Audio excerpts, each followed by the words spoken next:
Part 1. The Fire They Call Love. There is no glory in dying quietly, and yet that's exactly how millions of men go. Not with bullets, not with famine, not even with heartbreak, but with a soft voice, a tender kiss, a slow poison whispered as love. They nod, they smile, and they disappear soul first. This is not romance, it's a ritual sacrifice. The modern man is not defeated by war. He is defeated by submission to what he knows is wrong, by tolerating what dishonors him in the name of being a good partner. He calls her moods passion, her cruelty complexity, her neglect just a phase. But make no mistake, a man who abandons himself to please a woman is not in love. He is in chains. And the worst part? No one weeps for him, because he agreed to the silence. But this ends now. Marcus Aurelius never begged for peace. He created it. He didn't chase storms, he ruled them. And he left behind not comfort, not poetry, but warnings. And today, we read them again. Because there are 10 behaviors no man should ever tolerate from a woman. Not to keep her, but to keep himself. And if you ignore these signs, you won't lose her. You'll lose you. Part 2. The 10 behaviors that break a man quietly. There is no peace in a man who bows to madness. No strength in the one who calls poison passion, drinks it like wine, and smiles while it kills him. Men today aren't falling because of war, or hunger, or fire. They're falling because of softness, the smile, the kiss, the sweet voice that coils around their spine like a snake and teaches them to enjoy suffocating. And worst of all, no one mourns him. Because he didn't scream. He agreed to die quietly. But Marcus Aurelius didn't die quietly. He didn't beg for peace. He built it. He didn't chase chaos. He mastered it. And he didn't leave behind poetry or comfort. He left warnings. You have power over your mind, he wrote, not outside events. But today's man has surrendered both. He doesn't rule his world. He lets her moods dictate his mornings, her silence wreck his focus, her approval decide his worth. And he calls this love. But it's not love, it's surrender. And that's why we're here, to name what must never be tolerated. Not because you're scared of being alone, but because you refuse to abandon yourself. 1. Mockery in public and private, the eye roll, the sarcastic jab in front of friends, the joke she swears you're being too sensitive about. It's not playful, it's not teasing, it's disrespect. If a woman cannot speak of you with reverence, she should not speak to you at all. Period. Marcus Aurelius warned us, what injures the hive injures the bee. What injures your image injures your soul. When you allow her to humiliate you, especially publicly, you're not protecting the relationship. You're digging a grave for your confidence. One insult at a time. 2. Chaos as her default setting. 1 minute she's warm, the next she's ice. Every hour a new emotional forecast. You never know which version of her is coming home. Her anger, a blade you've learned to live with. Her instability, something you've convinced yourself is passion. But it's not passion, it's pathology. Marcus said, nowhere can man find a quieter retreat than in his own soul. But if your bed feels like a battlefield, you have no retreat. Just a house where you walk on eggshells and call it love. 3. Attention addiction disguised as empowerment. She thrives on the gaze of strangers.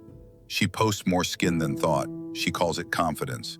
But if her worth is determined by likes, messages, and thirsty validation, she will never see the man who sees her soul. She'll tell you she's empowered, but power doesn't beg for attention. Marcus warned us, it is not death a man should fear, but never beginning to live. And a man who lives in the shadow of a woman addicted to the spotlight never truly begins. He becomes a supporting character in a show that isn't his. 4. Sexual manipulation is leverage. Sex is no longer about intimacy. It's about control. She withholds when she's mad. She gives when she wants something. She treats affection like a currency, and you become the beggar. You crave warmth and crawl to her throne. This is not love. This is a power game. Marcus taught self-mastery, detachment, and reason over impulse. The man who's ruled by lust is not a man, he's a puppet. And every time he trades dignity for momentary pleasure, he dies a little more. Sex isn't the disease, her control of it is. 5. Contempt for your mission. She mocks your goals, interrupts your focus, laughs at your discipline. You're building something, but she sees no value unless she benefits. This is not support, it's sabotage. Marcus said, "Waste no more time arguing what a good man should be one." But how can you be one when every step you take is met with ridicule by the one who should walk beside you? Stay long enough and you'll wake up in a life built around her, with nothing of yourself left inside it. 6. The competitive spirit that kills intimacy. She doesn't want to grow with you. She wants to outshine you. Her income, her success, her victories, they aren't shared, they're weapons. She needs to be ahead, louder, bigger, and you fade in your own home. Marcus warned us, ambition means tying your well-being to what other people say or do. That's what she does, measures her worth by how much more she has than you. You're no longer her man, you're her mirror, and she only loves her reflection when it shows her on top. 7. Trauma as a get-out-of-jail-free card. She's always healing, always recovering, always explaining away her cruelty with stories from her past. Every betrayal, I'm working through things. Every cold shoulder, it's my trauma. And now you're no longer a partner. You're her therapist, her confessor, her emotional punching bag. She sins, you repent, and the more broken she claims to be, the more guilty you feel for needing anything from her at all. Marcus said, "The best revenge is not to be like your enemy." But this isn't revenge, this is abuse. She's hijacking your empathy, using your goodness as a leash. And if you don't wake up, you'll be crucified by a woman who never intended to heal, only to control. 8. Entitlement without contribution. She demands royalty, gives peasantry, and still insists she's the prize. She's forgotten gratitude, replaced it with endless criticism. You lead, she resists. You give, she expects more. Not because you're failing, but because surrendering to strength feels like loss to a woman raised by ego, not humility. Marcus would have seen it clearly. So other people hurt me. That's their problem. Their character and actions are not mine. But when you let her ingratitude define your worth, you stop living by stoic wisdom. You start drowning in her arrogance. 9. Constant boundary testing. She doesn't burn the house down. She just keeps poking holes in the foundation. Tiny betrayals, small lies, texts you weren't supposed to see, disappearances you're not allowed to question. It's not catastrophic, just consistent. And every time she crosses a line and you stay silent, you train her that the line doesn't matter. Marcus said, "If it is not right, do not do it. If it is not true, do not say it." But if she keeps doing it and you keep staying, what does that say about you? Every ignored red flag becomes her green light. 10. The quiet death of respect. It doesn't happen with yelling, it happens with silence. She stops looking when you speak, stops listening, stops caring. You're not hated, you're invisible. And this, more than anything, will destroy a man. Because he can survive anger, but he cannot survive being unseen. Marcus wrote, "When you arise in the morning, think of what a privilege it is to be alive, to think, to enjoy, to love. But if the woman beside you sees no privilege in your presence, you stop rising. You start fading." These are the 10, not opinions, not complaints, truths. And if even one feels familiar, this isn't just a list, it's a mirror. You're bleeding, and no one's coming to save you because they think you're doing this by choice, but you're not. You were never taught the boundary between love and self-betrayal. So today, we draw the line. Next, we rebuild. Part 3. The resurrection of the Stoic man. So here you are. 10 behaviors exposed, 10 wounds that never bled in public, 10 quiet betrayals you were taught to call love. But the question now isn't, did she do these things? The question is, why did you allow them? Because the real tragedy doesn't begin with her behavior. It begins with your silence. With every red flag you excused, every line you let her cross, every night you stayed, thinking next week would be different, the destruction didn't start when she mocked you, lied to you, ignored you. It started when you stopped defending your own soul. Marcus Aurelius said, A man should be upright, not kept upright.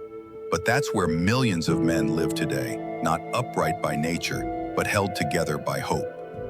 They build their lives around her moods. They adjust their voice to her emotions.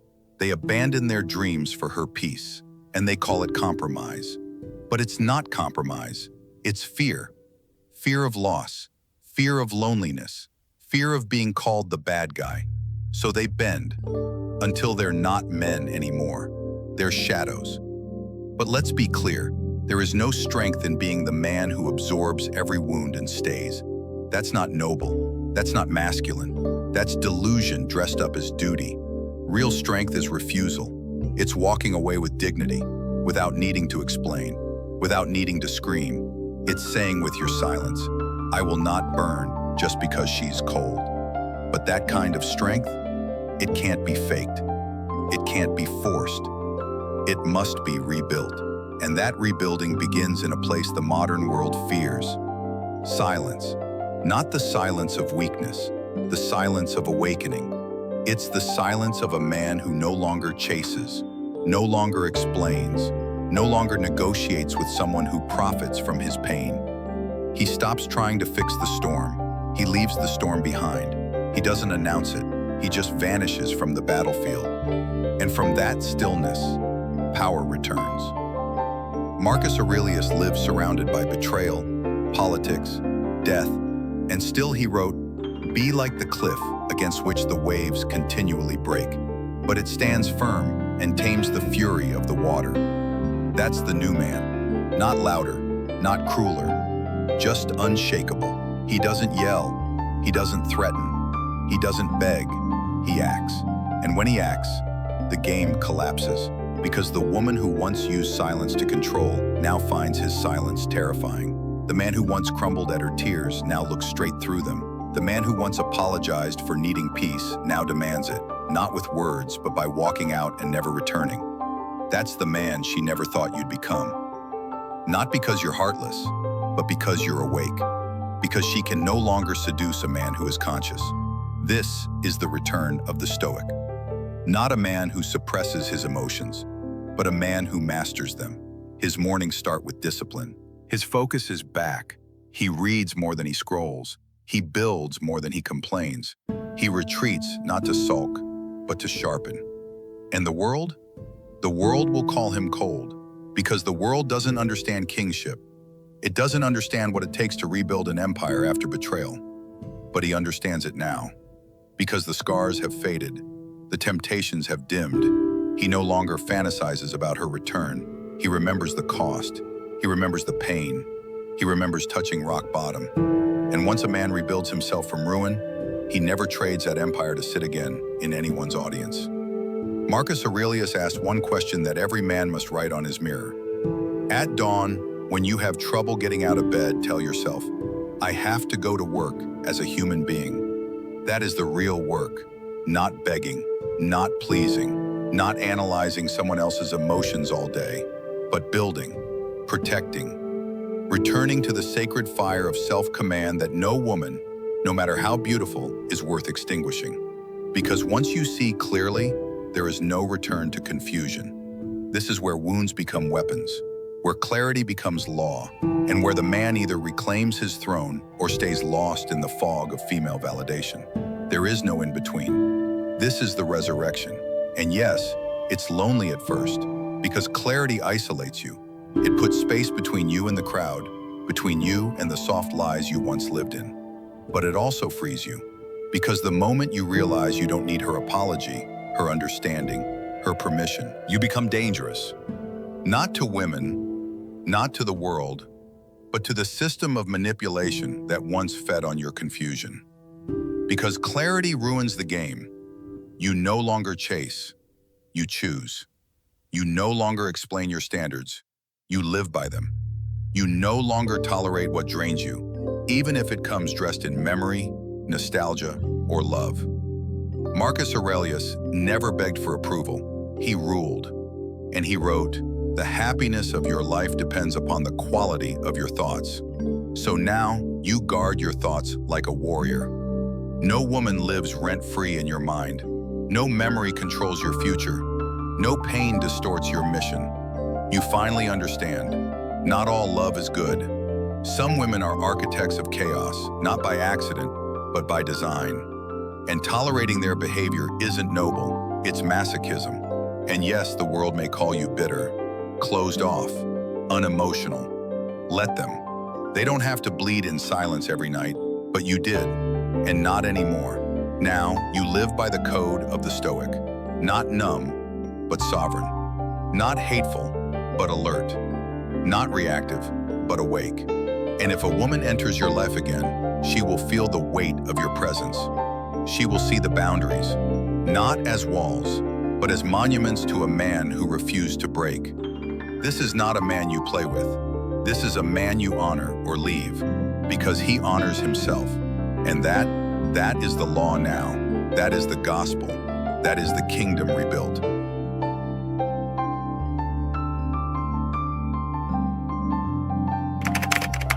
Part 4. The final law, guard your fire or die in her storm. To every man listening, you were not born to suffer in silence. You were not put on this earth to explain yourself into exhaustion. You were not created to beg for basic respect or to twist your soul just to be tolerated. You were born to command yourself, to protect your mind, to guard your fire. And when you do, when you reclaim the throne inside your own chest, the world shifts. Not because it suddenly becomes easier, but because you become immovable. This is the law now, not the law of society, not the law of weak men chasing comfort. This is the law of the Stoic king, of the awakened man who understands that peace is not found in her arms, but in his own alignment.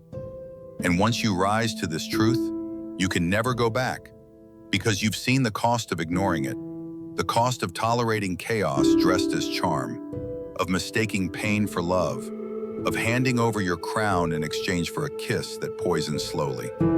Marcus Aurelius didn't live in a fantasy world. He lived in one filled with betrayal, politics, suffering, and still he ruled. Not by dominating others, but by mastering himself. He said, "Don't waste what's left of your life speculating about others, unless it is for mutual benefit." So ask yourself, what mutual benefit is there in decoding her silence, in tiptoeing around her moods, in negotiating for love like a hostage for food? That's not love, that's surveillance. And the man who becomes a detective in his own relationship, he's already lost the case. Because the cost isn't just emotional, it's spiritual. When a man tolerates what breaks him, something deeper than his confidence begins to rot. His soul bends, his eyes lose their light, his posture slouches, his laugh disappears. And all that remains is a whisper of who he was supposed to be. And even then, the world will tell him, try harder, be more patient, open up more. But they don't know that he already gave everything, bent into 1,000 shapes trying to be enough. For a woman who didn't want a man, she wanted control. Marcus Aurelius would have called it what it truly is, a war of identity. And the only weapon that wins it is clarity. Clarity that doesn't apologize. Clarity that doesn't ask permission. Clarity that doesn't wait for more pain to make a decision. Because the moment a man sees clearly, he no longer walks in circles. He doesn't need more proof. He doesn't need closure. He needs only certainty. And that certainty terrifies the very person who thrived on his confusion. She was never afraid of losing you. She was afraid of losing her grip. But clarity breaks the grip. And now, brother, you're rebuilding. And I'll tell you the truth most men never hear. There's no blueprint for rebuilding a man. The world doesn't teach it, because the world profits from your confusion. But Marcus Aurelius left one clue. The resurrection of a man begins in silence. The silence of the man who stops begging, stops chasing, stops bleeding for someone who drinks his suffering like wine. This silence is not weakness. It's not retreat. It's resurrection. And in that silence, the man returns, slowly, not louder, not angrier, but sharper, still, focused. His eyes shift from how do I fix her to how do I protect me. He builds his life around peace, not attention, not drama, not validation. Peace. He wakes early, speaks with purpose, creates more than he consumes, reads more than he scrolls. And the chaos that once pulled him in, now it repulses him.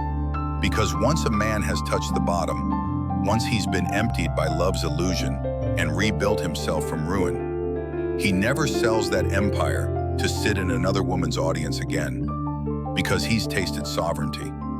And no woman, no memory, no apology is worth trading that back. The same Marcus Aurelius who ruled Rome asked, "When you wake up in the morning and it feels hard to rise, remind yourself, I have to go to work as a human being. That is your work now. Not chasing, not performing, not decoding lies wrapped in lipstick. Your work is building, guarding, returning to the sacred fire inside you. Because if you let that fire die, there is no love that can save you, no woman that can rebuild you, and no apology that can bring you back. Your fire is yours, and it is sacred. This is where wounds become weapons. This is where confusion becomes law. This is where men either return to the throne or die nameless in the fog of romantic delusion. So I say this to every man listening. Do not bow again. Do not apologize for wanting peace. Do not tolerate what dismantles your dignity. And if you ever forget who you are, remember Marcus Aurelius. Not just as a name from history, but as a mirror. The emperor still speaks to every man ready to wake up. Because the good man is not the weak man. He is the one who sees clearly and still chooses discipline over desire, boundaries over chaos, and self-mastery over emotional slavery. And now he is dangerous. Not to women, not to the world, but to the system of manipulation that once fed on his confusion. Because a man with clarity ruins the game. He no longer explains his worth. He no longer debates his boundaries. He no longer tolerates what drains him, even if it comes with beauty, memory, or need. Because he knows not all love is good. Not all wounds are meant to be forgiven, and not all relationships deserve to survive. He guards his thoughts like a warrior now. No woman lives rent-free in his mind. No pain distorts his mission. No memory rewrites his future. He's not the sacred boundary she cannot cross, not because she isn't welcome, but because he honors himself too deeply to allow games. She will know, this is not a man you play with. This is a man you honor or leave. That is the law now. That is the gospel. That is the kingdom rebuilt. So if this message woke something in you, don't let it fade. Like, share, subscribe, and support this channel, because there are millions of men still asleep. And you, yes you, may be the reason they wake.